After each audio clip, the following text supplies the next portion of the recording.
Alors, deuxième vidéo rapide. Vous avez vu, hein, j'y ai mis deux lettres, le X et le Y, avec à certains endroits un exposant 2. Donc, pour bien reconnaître nos termes semblables, bien sûr, il faut prendre, comme j'avais dit dans la première vidéo, même lettre, même exposant. Ici, on a 6 termes avec les lettres, la lettre X et la lettre Y. Ce qui diffère, c'est l'exposant. Si je regarde celui-ci que j'encadrerai, nous avons des termes X, Y2. Donc, mon exposant 2 est avec mon Y, tandis que le X, son exposant est 1, un petit 1 caché que l'on n'écrit pas. Si on regarde parmi les 6 autres termes, nous avons un autre terme ici, qui est un XY2. Donc, XY2. Même juste en le disant, on remarque que ces deux-là se prononcent pareil. Et si on regarde les autres, il n'y a pas d'autre XY2. Je vais voir le deuxième terme maintenant que je nuagerai.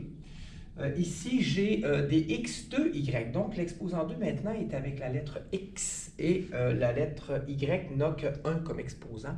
Donc, des X2Y. Si je regarde parmi mes termes qui restent, à l'autre bout complètement, j'ai un autre X2Y. Si vous avez remarqué depuis le début, hein, quand je cherche des termes semblables, le coefficient, c'est-à-dire le nombre devant, je ne m'en préoccupe pas pour l'instant. J'ai des X2Y là, j'ai des X2Y là. Je vais souligner les deux termes qui me restent. Ils sont semblables parce que j'ai des XY, donc exposant 1, exposant 1. Et là-bas aussi, j'ai XY, donc exposant 1, exposant 1. Je vais faire la même chose que j'ai fait avec l'autre capsule. Je vais prendre mes deux encadrés, je les mets ensemble. J'ai moins 4 XY2, moins 3 XY2. Si on veut savoir, on peut venir sur une feuille brouillon, faire l'addition ou la soustraction. Moins 4, moins 3, j'arriverai donc à moins 7 XY2. Le terme XY2 ne change pas, bien sûr.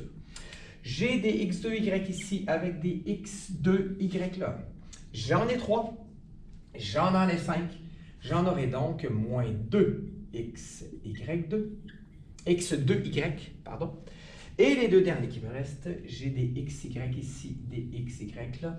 J'en avais moins 7, j'en ajoute 4. Moins 7 plus 4. J'en aurai donc à la fin moins 3 XY. Donc, encore une fois, j'ai réussi à passer d'une phrase algébrique à 6 termes.